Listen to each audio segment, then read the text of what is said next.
the 20 and the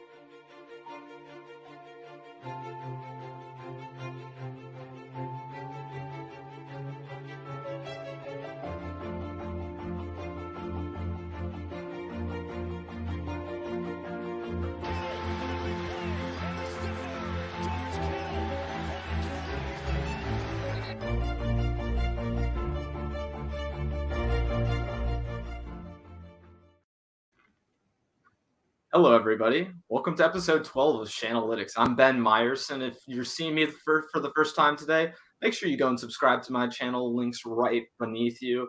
And I got to welcome my excellent guest, Jessie Naylor of Last Second Sports, my guy. First of all, Jessie, I want to let everybody at home know, if you haven't seen Jessie already, which, hey, if you're here, I don't know why you are here then. Check out all of his stuff in the link below. I got his YouTube, his Twitter link there, so make sure you go check out all the content Jessie's putting out.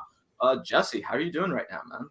Dude, I'm fantastic. You and I were just talking about the lottery. You filled me in on the first couple of picks. I had seen all the way through 7, but I didn't realize that Detroit got that first pick. Ooh. And then you said Cleveland ended up with 3rd and Houston 2nd. So, hey, There we go.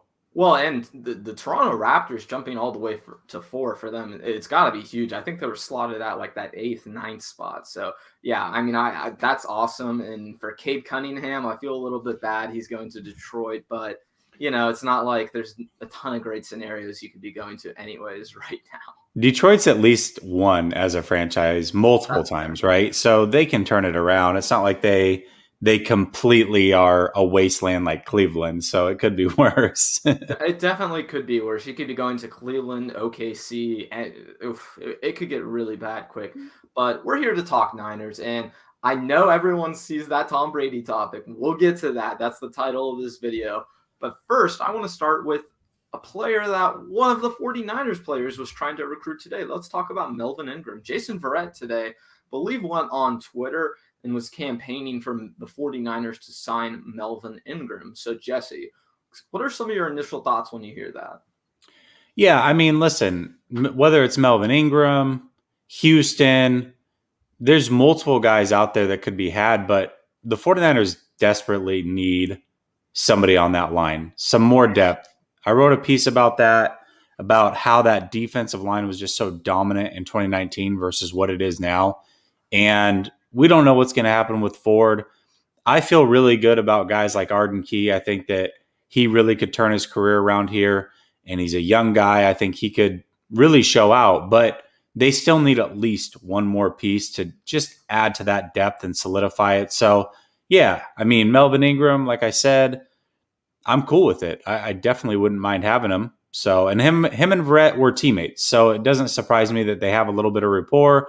He's going out and trying to recruit him. I like it, though. I do like to see our players go out and recruit, and that also shows me that Verrett is a low-key leader on this team.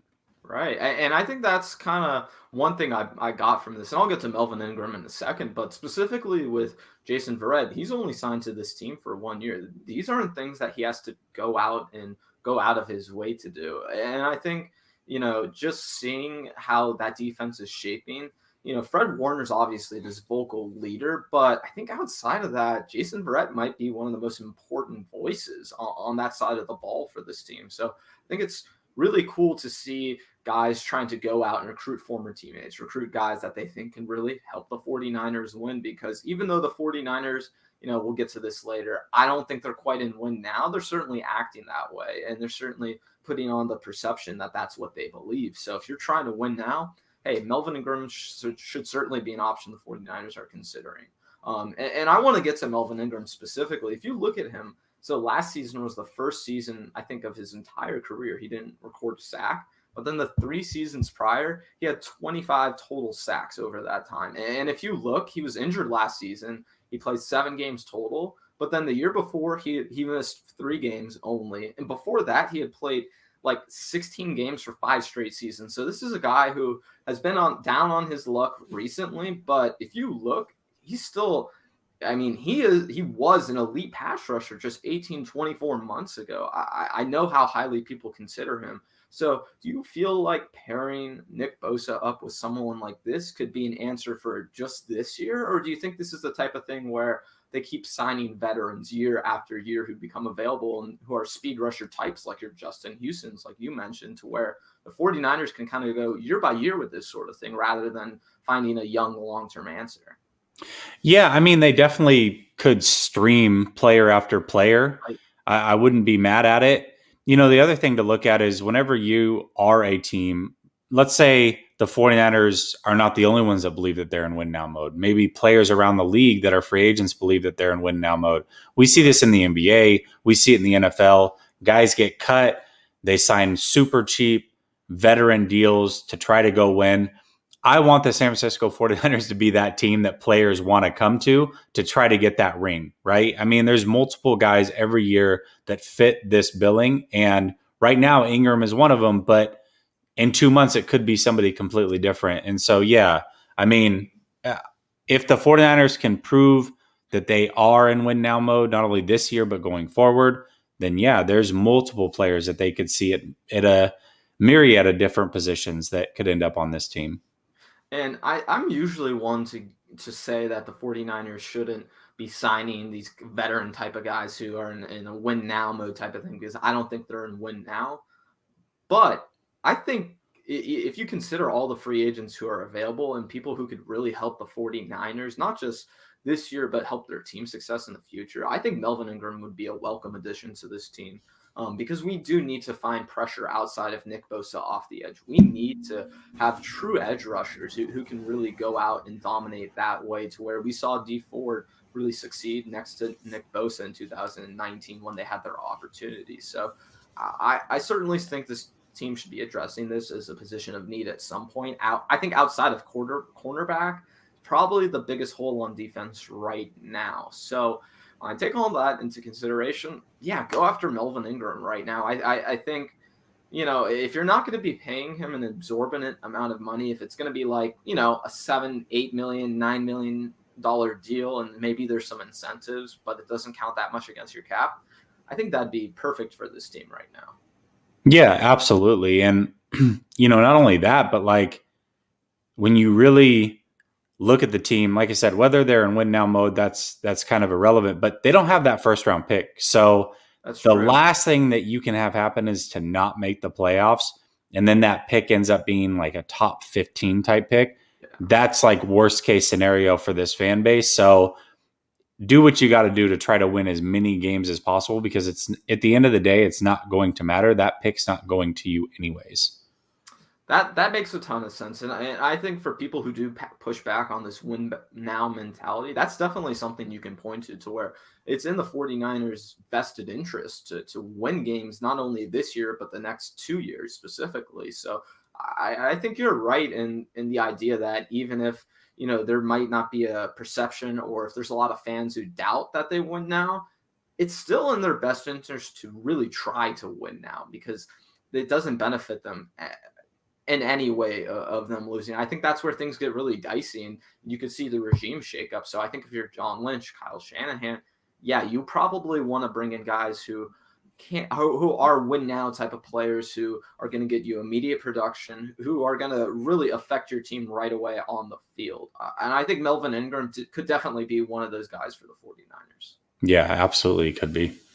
The next thing I do want to get to is one of the losses the 49ers had this offseason. So, the 49ers have this great receiving core. Everybody always talks about the weapons they had, but they did lose a key piece of the receiving weapons in this past offseason. That was Kendrick Bourne.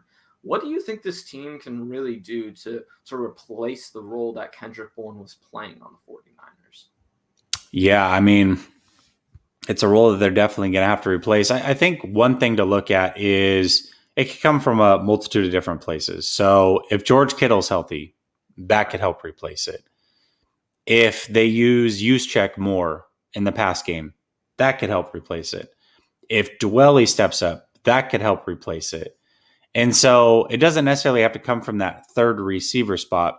What worries me, though, is that Kendrick Bourne was one of those guys that when you needed a big play, he would make it, right? For all the times that he would have the dropsies and whatever else throughout a game, if you needed a big play, he would go out and make that big play for you. He was not afraid of the moment. And so let's say a Debo gets injured, which is not very far-fetched. We've seen it No, happen we've seen it multiple happen. times. So when that happens, then what? Right? Yeah. So you can replace it on the surface, but the moment that you have somebody go down, then what happens? And so that's really more of my concern. It's not necessarily to start the year, but as the year goes on and that war of attrition starts, that's where I'm very interested to see, okay, this is going to be an issue if they don't find somebody or multiple people that could help fill that role.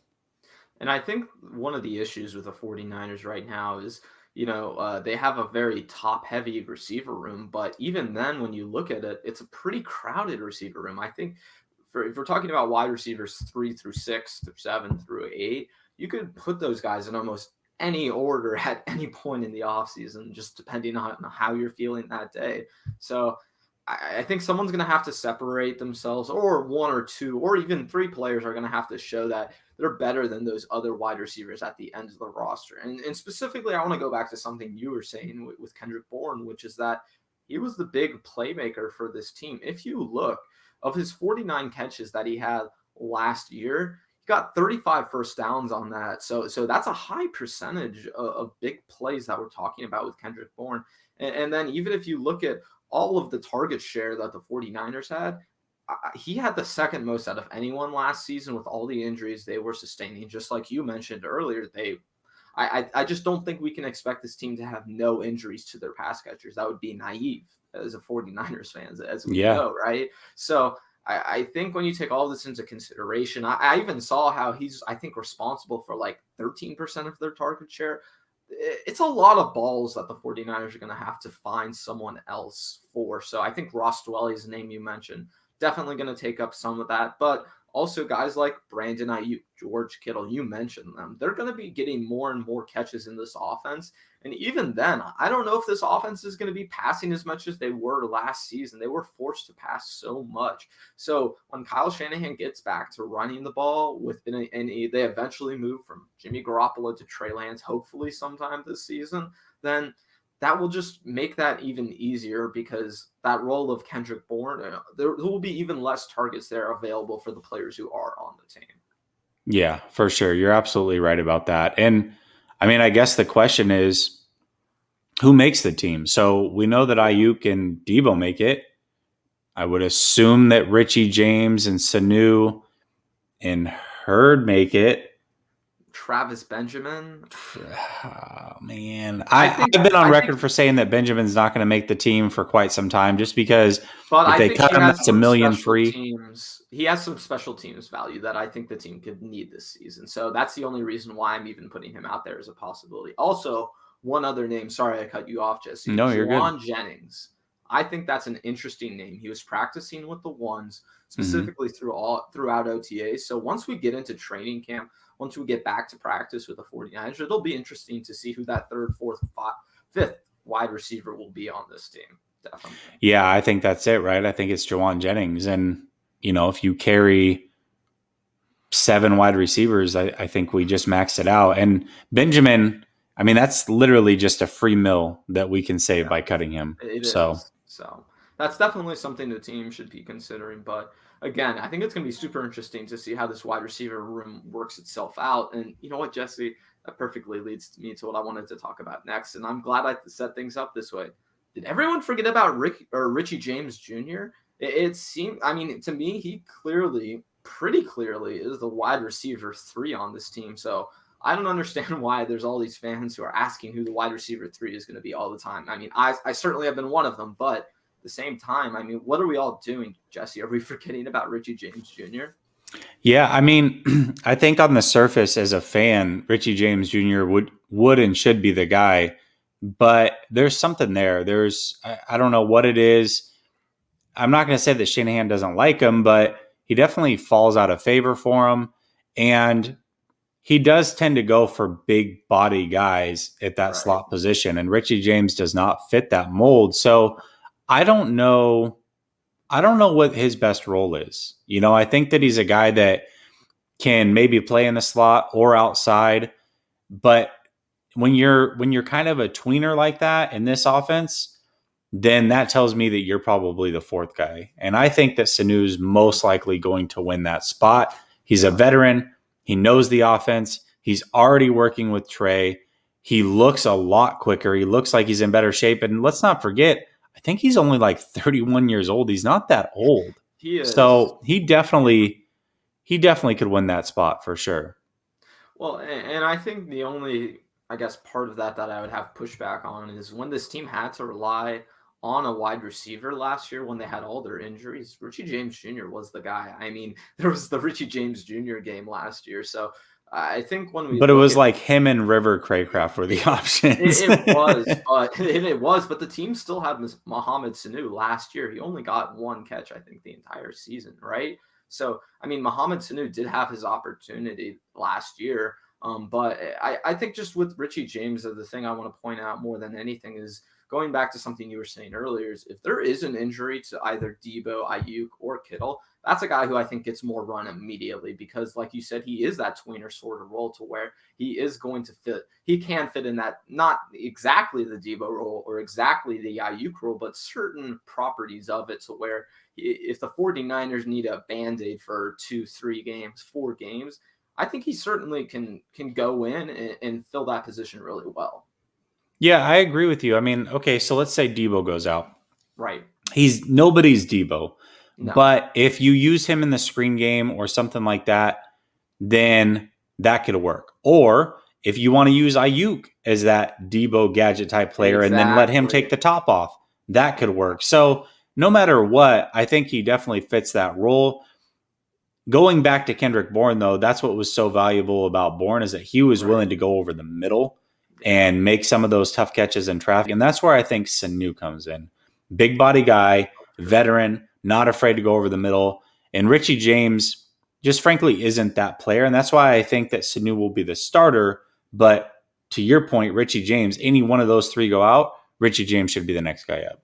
And I think the only player I'm even considering, and we could probably go back and forth on this if we really wanted to, Jesse, but that slot guy, I feel like it's either going to be Mohamed Sanu or Juwan Jennings. I think it's going to be one of those two guys right now. That's how I see things working out. So it'll be interesting to see not only who that slot receiver is, but how the target share ends up doling out over the season. Because even though that person might be considered wide receiver 3, is someone like Ross Dwelley could get more targets than that slot receiver. Someone like Richie James Jr., given the right game, could get more targets in a certain game. So I think there's certainly, an aspect of this offense of, who is the wide receiver 3, right? But at the same time, I think wide receiver 3 through 5 really matters. And to me, that's probably the most important part of this team. And just even the funniest part about this conversation is we've completely forgot about Jalen Hurd. I mean, that's the guy we didn't even mention. So while I don't expect anything from him this season, and I just think anything with him at this point would be gravy in his career, considering all that he's had to go through. Mm-hmm. I think the 49ers are in a good position with their wide receivers, and I don't think it would be super beneficial for them to go out and get, a Julio Jones or someone like that, because I don't think it would make a lot of sense for the 49ers long-term future unless they're deciding right now that, okay, we're not going to re-sign Deebo Samuel. We'll deal him at the end of his extension or when he's due, so we don't have to pay him. That's kind of the only scenario where I see this team making like a big-time move, for a wide receiver. Here's a name I want to throw out to you, and not necessarily a receiver, but 49ers have been struggling to get that third tight end. They keep bringing in guys, possibly bringing in guys, looking at guys, whatever. Here's a guy that knows the offense and is now converting to tight end. What about Jordan Matthews? Is it worth kicking the tires on Jordan Matthews, who was already a big body receiver? They said he was weighing around 230, and then he's planning on putting on another 10 to 15 to actually play that tight end spot. I'm talking about a guy with wide receiver skills, has done a little bit of good in this league as a wide receiver, and now you put him matching up against linebackers and safeties. That could be a matchup problem. Why not Jordan Matthews? At least kick the tires on him at tight end. I think it could be worth it. I'm open to the idea of another tight end, but, and this isn't even pushback for me. I think to me, the reason that the 49ers won't sign another tight end is because I don't think based on their actions, last season they signed Jordan Reed, right? Because they needed that other receiving tight end. But the way they've been moving with the tight end position, it seems like they do have some level of confidence in Ross Dwelly to be that second pass catching tight end. So I think if anything, they would probably go more towards another blocking tight end, even though they already acquired one this offseason. I think if they were going to go for that third tight end to fill out the end of this room, that's the kind of guy they would go for. But I'm in agreement with you in that I think they should be trying to get as many pass catchers as possible, let alone the position. I just don't know if that's what they'll end up doing. So that's kind of Bay says that they guaranteed money to Pruitt. I think that he makes it. Yeah, he may make it, but he also could make it on the practice squad. I mean, they guaranteed money to Sudfeld too. Do we think Sudfeld's the third best quarterback on this team, or is going to make the roster is one of the three? I don't unless know. Jimmy's gone. Yeah. You know what I mean? Yeah, so, and you're right. I think, and Bay's right, because the 49ers, they definitely did put a certain amount of money in the tight end position. I think the only thing where, I know people have brought up tight end. People have talked about Zach Ertz before. I just feel like the 49ers would have made a move at this point in the offseason if they were going to address the position. I mean, that's kind of where I want to end that. But do you agree with me on that with Jesse? Yeah. I mean, I would say so, but I mean, they kind of did. You know what I mean? They brought in Pruitt, they brought in Walker.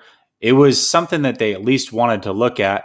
Now, it may not be that they're looking anymore because Pruitt kind of has solidified that spot. But I mean, shoot, you're at a point in the season or the offseason where bringing anybody that might have talent, it's worth a shot at least. Oh yeah. And real quick before we get to the next topic, shout out Amin the Dream, the guy. Everyone go check him out if you haven't already. I know everyone knows about Amin, but his channel's awesome. He's been doing some great stuff. And you know what? I'll say it once for you, Jesse. Go Ducks. Thank you, man. I appreciate it.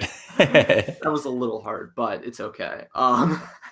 The next thing I do want to talk to you about, and Jesse, this is a topic I've spent a lot of time on. So if you want me to take the run with it, you tell me. But I do want to hear some of your initial thoughts because I threw these topics at you, and I'm sure this stood out. When do you think the team should be moving on from Jimmy? At what point in the season would you like to see that happen? Listen, I'm perfectly comfortable. I've said it a million times. Trey's going to be the starter week 1. And you've got a guy in Rosen that I believe is a very good backup. I think at this point in his career that he could be a great backup. I'm not worried about that. And we just talked about when now. We just talked about getting Ingram. Well, getting guys like Ingram can't happen unless Jimmy's off this team. Okay?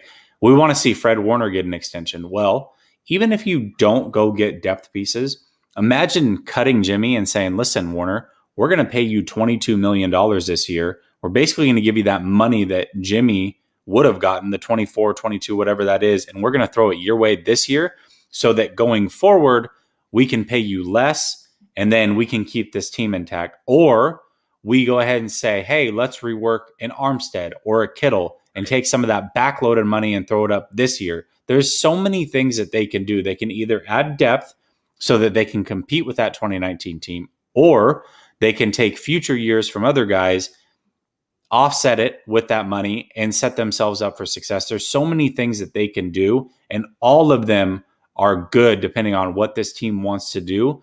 They're all better options, in my opinion, than keeping Jimmy G on this team. And I know that people want to go ahead and get as much value as they can for Jimmy. There's only 3 teams that can afford him right now. It's the Denver Broncos, it's the Jacksonville Jaguars, and it's the New York Jets. 2 of them clearly already have their starters. The other team in Denver has 2 guys that they have battling it out. They already traded capital to get Teddy B. They're not going to do it again to get Jimmy G. So with that said, he's earned his second round pick based off of what this team has done. It did make a Super Bowl, whether it was him or not. I have my reserves on that and my thoughts on that. But with that being said, he's earned that pick. It's time to move on from Jimmy G. Do it now. So I think Bay Area Baller probably agrees with you on this one because he said the 49ers should have cut Jimmy Garoppolo yesterday. And, Jesse, you made some great points. You kind of harped on some of the things I wanted to harp on. there's one thing I wanted to make sure I included in here. And you know what? I'll just make sure I plug this right now. If you guys haven't seen my video from yesterday, go check it out. I went all over the NFL salary cap, explaining all kinds of things in terms of bonuses, prorated money, rollover cap, all this interesting stuff that I found very interesting. I learned a lot about. But that gets me to where I want to go next, Jesse, which is that the 49ers should have cut Jimmy Garoppolo because the team has $16 million in cap space right now. When you adjust what they're going to pay the rookies, that's about $10 million in free cap space that they can actually use. If you're gonna get Jimmy out of this team, you're gonna get $25 million in salary cap space right now. Now there's two options you can have with that. You can use that cap space this year, or Jesse, if you don't think you're gonna win the Super Bowl this year, you can roll that money over to the next year. What most people don't realize is that in the past, this used to actually happen in the NFL anyways. Teams would give dummy bonuses to players like third-string quarterbacks, backup punters, and they would give them ridiculous incentives for $25 million and would say, oh, in game 17 of this season, you're going to have to throw 7 passing touchdowns and start 100% of the snaps. Not something like that, right? To where that, because the player wouldn't cash in on that bonus, the money would roll over to next season's salary cap.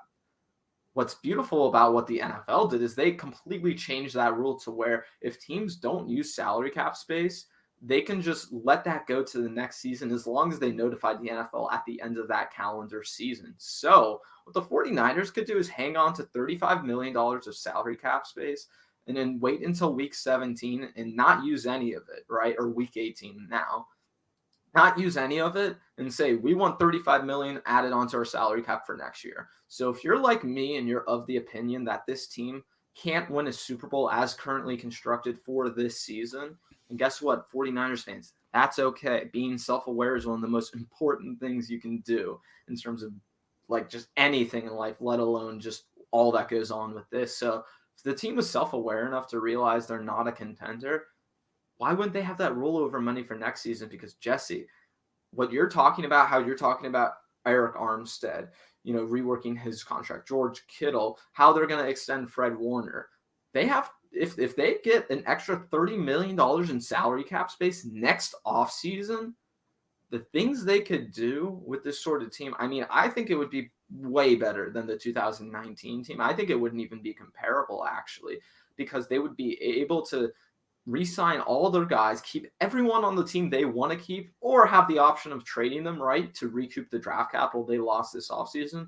But then even if they want to keep all the guys, like I'm saying, you could go out and make some of the splashiest moves in free agency and build a true Super Bowl contender in years 2 through 4 when Trey Lance will really be ready to win a Super Bowl. That's the main thing with this. No rookie quarterback has ever won a Super Bowl. No quarterback making more than 13% of the salary cap has ever won the Super Bowl. The 49ers have 2 of those quarterbacks.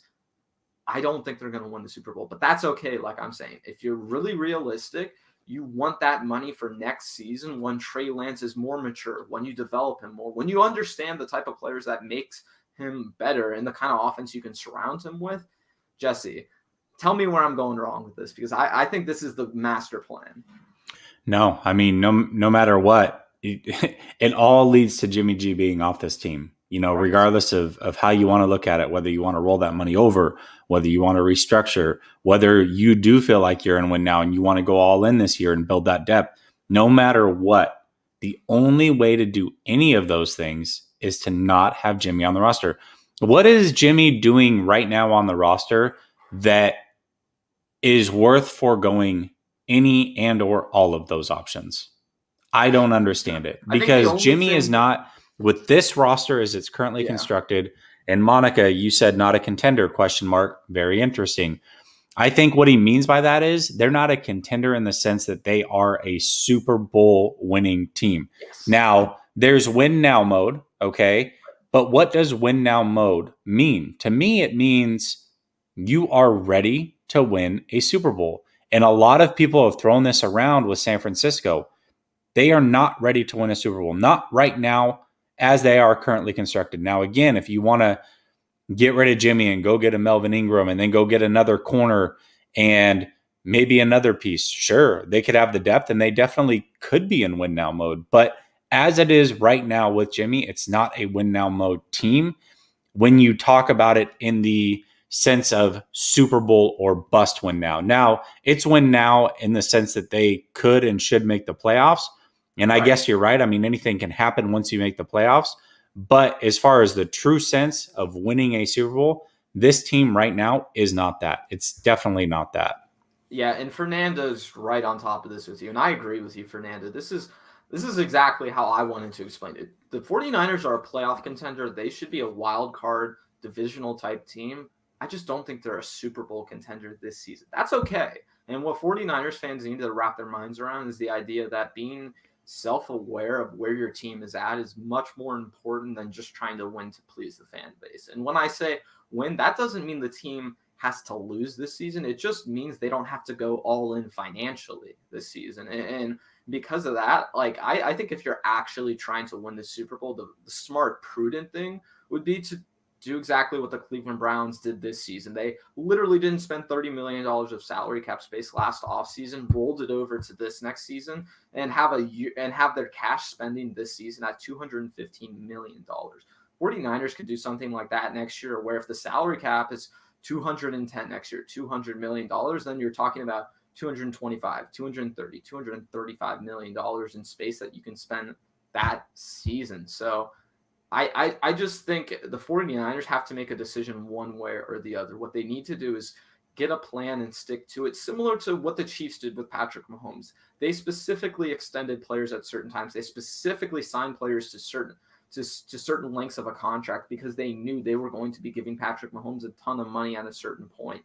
So if the 49ers think of this team through that lens, to me, I would want to have all this money in the next offseason so I could extend Fred Warner. I could extend Nick Bosa. I could extend Trey Greenlaw, Deebo Samuel, all these guys, right? And when you do that season, what you can do is you can put most of the bonuses on that year's salary cap so that the 49ers can have their money all tied into 2022, right? And be able to spend a ton of money. But then in the future, they won't be as negatively affected by all that money because they're putting so much in the first season. So I think just the point is that no matter what the 49ers do, they need to make a decision and they need to stick with it and just have not a master plan, right? But have a general direction of, we know we're going to be extending Trey Lance here. We're going to be extending this player here and this player here. And then perfectly plan that out so that you can maximize your salary cap along the way. That would be the smart thing to me.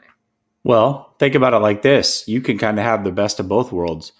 You could. Let's say they got rid of Jimmy G.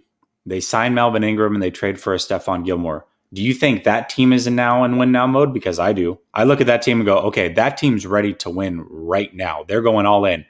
And by the way, they still have about $12 million that they can roll over to next year. So you can really get the best of both worlds if you want to go all in, yet you want to build for the future. So to me, there's so many things that you can do with that contract, but keeping Jimmy is not going to get you over the hump. So why even entertain it at this point? I don't think there's a point to it.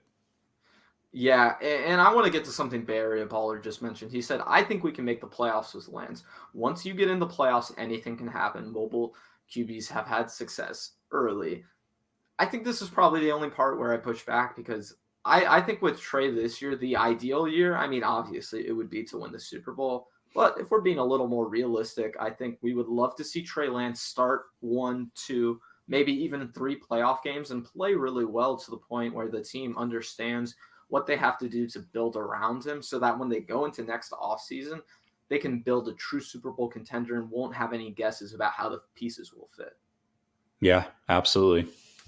All right. And you know what, Jesse, let's just get to this question because we've been kind of addressing it, but let's just address it full force head on. Is it possible for the 49ers to win the Super Bowl in 2021? As it's currently constructed, no, not a shot. I mean, sure, you can make the playoffs, and I guess, to Bay's point, anything's possible, but I mean, I give this team as it sits now a 10% chance. If this team gets rid of Jimmy, brings in Ingram, brings in a Gilmore, or it doesn't have to be Gilmore, but somebody at that cornerback position that's a veteran that could help bring depth to that spot and be a starter on this team and kick back Mosley so that he's the backup again. I look at that team and say, hey, they got a 1-2 chance in the NFC to make the Super Bowl. It's either them or Tampa. But right now, no, this team's not winning a Super Bowl. And if your expectation is that, I think you've got the wrong expectations. And you just talked about it. First of all, Grant always comes up with that magic number, 13.1%. 13.1% is that magic number. If a quarterback is making more than that, then they don't win a ring. Really, that number is less than $12 million. And let me tell you why. Because Steve Young is that only player that has made 13.1% and won the Super Bowl. That was in the first year of the salary cap era. Teams... And Jesse, what most people, I'm sorry, but real quick, what most people don't realize is they had to completely readjust to the salary cap. And there were all kinds of teams who, let's just say, weren't 100% adhering to it in that first season. There were definitely some interesting things in that first season of the salary cap. So when people bring that up, really what they're talking about is Steve Young, if you really want to count it that way. Yes, he did make 13.1% of the salary cap. But then the next guy to do it, Jesse, Tom Brady at 12% and 12.5%. So we're talking about, even if we're going to count Steve Young, 2 of the top 10 greatest quarterbacks of all time did this. So it just makes it nearly impossible, like you said, as currently constructed, to win with a quarterback making that much percent of your salary cap. It just is financially impossible. And when you consider that Jimmy Garoppolo would be the one doing this, it puts it even more in doubt that Jimmy would beat the odds, right? That's what you have to explain to people. Jimmy Garoppolo would literally be beating the odds. So when I think you say that out loud, 49ers fans can be a little more realistic in understanding where we're coming from. Whether you believe that Trey Lance is starting week 1 like I do or not, by the time that they get into the playoffs, Trey Lance will be the starter of this team. So then that's another thing. So if Jimmy G's on the team and he's making as much money as he's making, that's already one hurdle that you've got to get over. Then you've got to get over the hurdle that no rookie quarterback has ever won a Super Bowl. So yes, can one of those molds be broken in a year? I believe so. Can both of them be broken in a year? No. And that's what I get back to. When you consider the fact that this team, just what they have tied up in the quarterback, and then let's be real, Jesse. Even I think with as high expectations that we have for Trey Lance, I know you certainly have very high expectations. I'm very optimistic myself. It's not realistic to expect him to go and put on a show and dominate in the playoffs his first season as a rookie, considering all that he's been through. And having to make that transition, not only for Trey, but for this entire team from one quarterback to the next, is going to be an adjustment.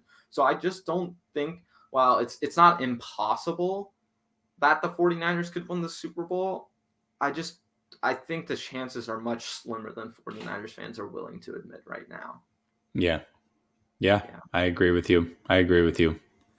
Yeah, and just ending this topic here, the 49ers, I think they certainly could have had a chance to win a Super Bowl even last season, and we're going to get to this next. Tom Brady was been talking.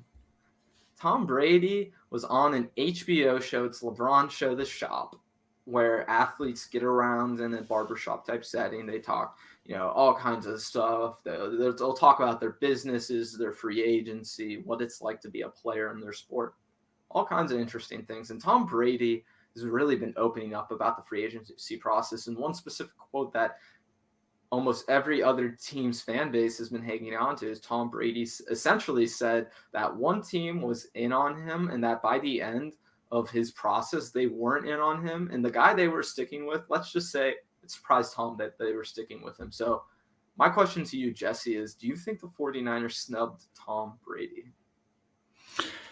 Man, I don't know. Let me first start out by saying this. I 100% believe that he's talking about Jimmy Garoppolo and the San Francisco 49ers. And the reason is because they made no qualms. They did talk to Tom Brady. They were kicking the tires on Tom Brady. They admitted all of those things last year. Then they said that they believe that Jimmy Garoppolo can be an all-time great in this league and that they were ultimately sticking with him and that's the decision they were making. So who else fits the bill of who he could be talking about? Maybe there's another team out there that I just don't know about, but to me, that team clearly is San Francisco, and that player clearly is Jimmy Garoppolo. And another reason that he could say that about a Jimmy Garoppolo is because he played with Jimmy Garoppolo. That's the He other competed thing. against Jimmy Garoppolo, Yeah. and he knows, listen, he's not going to come out and just flat out say this about any player in the league, but he will say it about a player because that player is a thorn in his side. That player is who New England thought about moving on from Tom Brady in the first place for, thorn in his side number one. And now he's stopped him completely from going to a team that he wanted to go to, which was his childhood dream to play for the San Francisco 49ers. And he's thinking, this guy again, are you for real? What do you see in him? This is twice now that I'm not able to get what I want because this player is in my way. And I don't know if you're watching, but this guy's not very good. What does everybody else see in him? So, yeah, I absolutely believe that he is talking about Jimmy Garoppolo. And did they snub him? I don't know if they snubbed him per se, but they definitely made the wrong decision. They 100% made the wrong decision. And my whole mindset went back to when the 49ers had a chance to get Peyton Manning, okay? Oh, yeah. Harbaugh went all in on making it happen. Now, it ultimately didn't come to fruition, and it's unfortunate because the 49ers definitely could have won a Super Bowl with them, but it was the exact opposite of what this regime did when it came to Tom Brady, who is the greatest quarterback of all time. Based on what? Because if anybody watched tape of what Tom Brady actually looked like as he was exiting New England, that Tennessee game, he was throwing darts all over the field and no receiver could get any reception. It's not because of his arm that they Oh lost. yeah, no, Jesse. I think Vish explained this perfectly. I think Monday with Grant, he was explaining that Tom Brady at the time was his arm was still strong, and it still is right now. But he wasn't as aggressive as he had been in past years because he didn't have the confidence in the team around him to be able to get it done.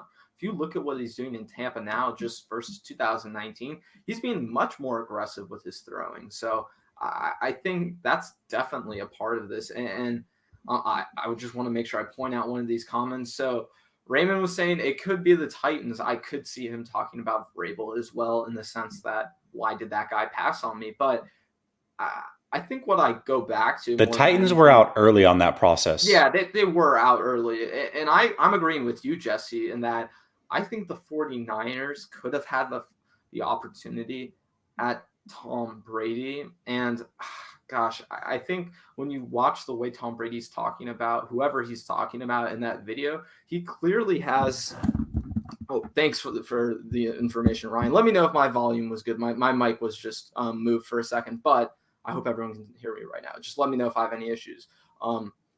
Specifically, just this regime, if they passed on Tom Brady and had the option of trading Jimmy Garoppolo for a first-round pick, man, that would be really bad. And just watching the way, like I said, like I was getting into, that Tom Brady was so adamant about this team disrespecting him, the way he sounded so fired up when he was talking about this, it has to be Jimmy Garoppolo or a very subpar quarterback he's referring to, because I just don't think there's any other scenario that makes sense. Why would he say that about a guy like Ryan Tannehill or Mike Vrabel? They're not on his level. They're not the greatest of all time, right? But they're not like an embarrassment to the franchise versus Jimmy Garoppolo literally lost the Super Bowl with Tom Brady's childhood team, and then Tom Brady's childhood team did not want to bring him on to complete that process. So, gosh, Jesse, I'm trying to look up when Tannehill actually signed it. If I'm not mistaken, I'll have to find the date. But the way that I remember it going down was they knew Tom Brady was going to hit the open market. Pretty much everybody knew it.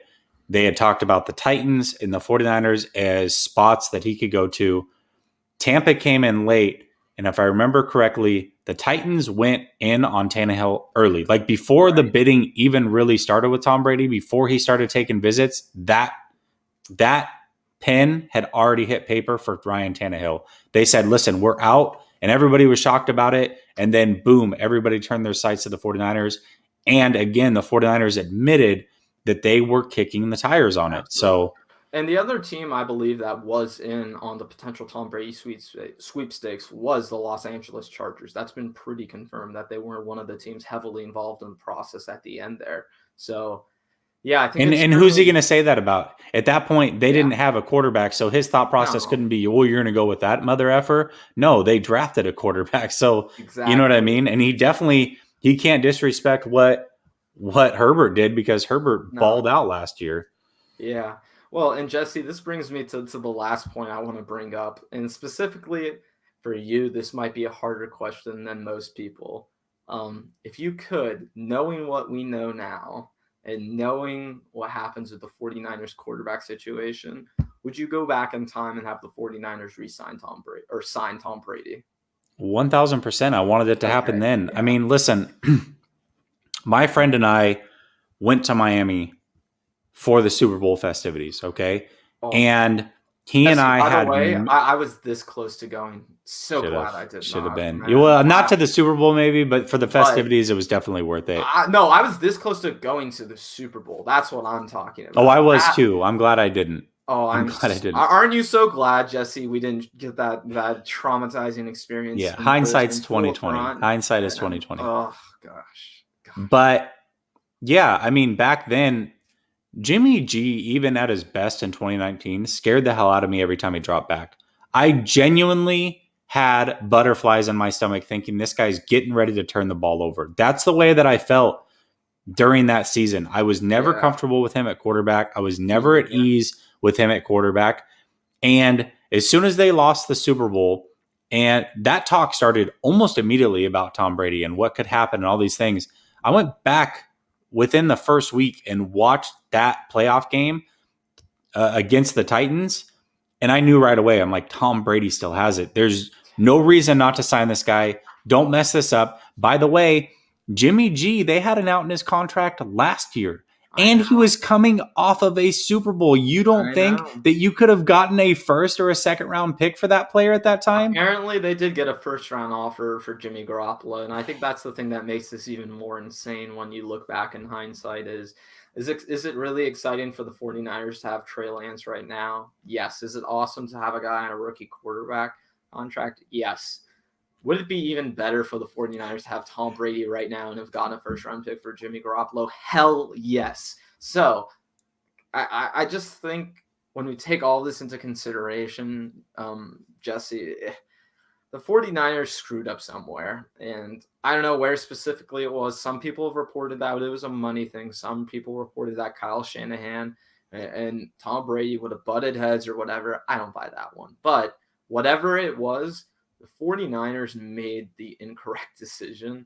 And gosh, if things had gone differently, just thinking about the butterfly effect, instead of giving up what they did for Trent Williams and having to re-sign him to such a high contract, now, guess what? The team may have taken Tristan Wirfs in the first round instead because they knew they had to get something for Tom Brady, right? So there's all these other domino effects when you take everything into consideration that whoever's decision it was, and Josh just literally brought this up. Whoever's decision it was to keep Jimmy and not go to Tom Brady, Jesse, 49ers fans need to get their pitchforks and find that person and let them know they made that mistake.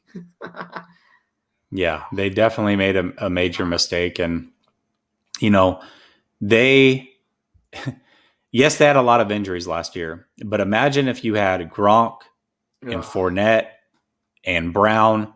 Those injuries wouldn't have been as big of a deal. Yes, losing Bosa would have sucked, right? I understand that. But those games that were very close games all would have been wins. They would have made the playoffs.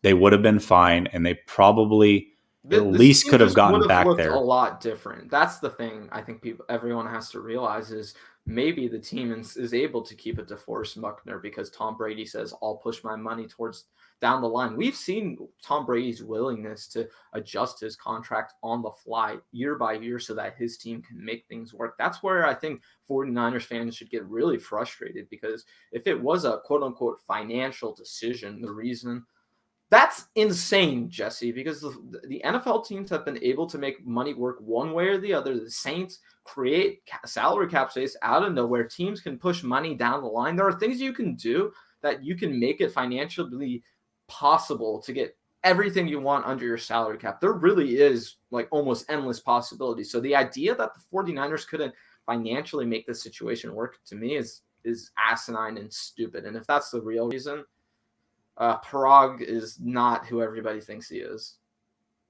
Yeah. What does he say? Ryan Warner, Super Bowl mic'd up, shows Kyle and Jimmy's helmet telling him where and who to throw the ball to before the play. That definitely will not fly with Brady. He probably would trust Brady a lot more. Let me ask you this. Do you think he would do that with a guy like Kirk Cousins even, let alone a Tom Brady? Nah. Definitely not to the level he would with Jimmy Garoppolo. No, there's levels to he doesn't trust Jimmy. He shouldn't trust Jimmy. No, he shouldn't. And Jimmy's proven time and time again that you cannot trust him to not make a mistake. Jimmy Garoppolo, to me, watching him throughout the 2019 season, was just a mistake waiting to happen. And when we talk about the difference between him and Tom Brady, oh, Jesse, I just think what the domino effect would have been so unreal that the 49ers would have been able to build a better team, and they would have been able to. The domino effect means Bosa may not have gotten injured. Everything about the whole season would be different, right? The whole season literally would be completely different. The plays called, when they happened, everything literally would have been different. So who knows what happens? But I know that at the very least, that team's a playoff team with Tom Brady and contending for a Super Bowl at the very least. And Josh brought this up, and this is the last point we'll end on. Everybody, before we head out of here, Jesse and I will touch on this. But again, if you're not subscribed to my channel already, what are you doing? Go ahead and subscribe, and make sure you check out all of Jessie Naylor's content. He's been doing some excellent stuff. You've been streaming a hell of a lot lately, but let's just talk about this last thing that Josh brought up. He said perhaps Kyle didn't want to surrender some of his control of the offense to Tom Brady. Do you buy that, Jesse? Because personally, I don't. I do kind of buy it, actually. Really? Kyle has control of this roster. And so when we say, hey, let's find that guy, this magical guy, who it was, it's Kyle Shanahan. It is Kyle Shanahan.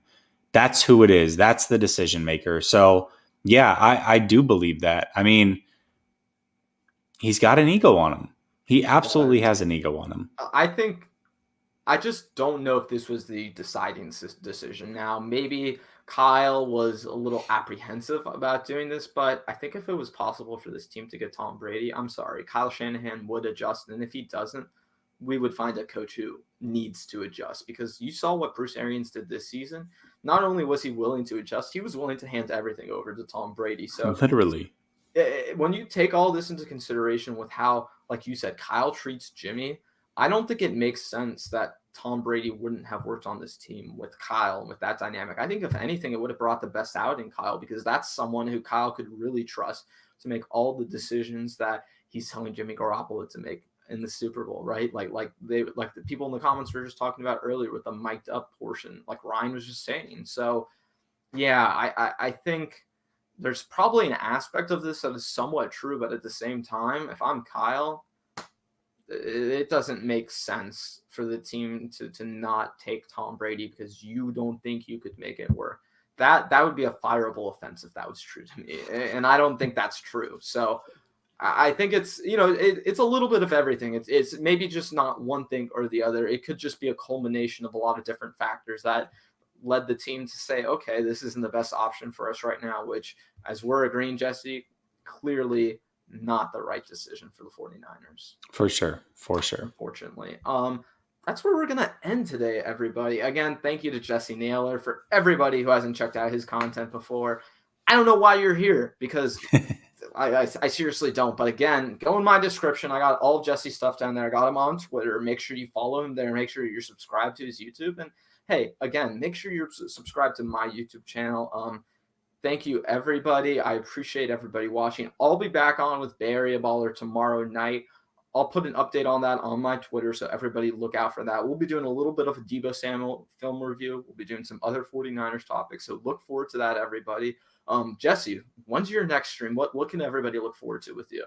Yeah, I'll be on tomorrow night with Grant Cohn on his channel, and then I will be on Thursday back on my channel. So I'll be a little bit all over the place this week, but I think Grant's channel tomorrow and then my channel on Thursday. We'll be going over the 5 best draft picks in 49er history. So looking forward to that one.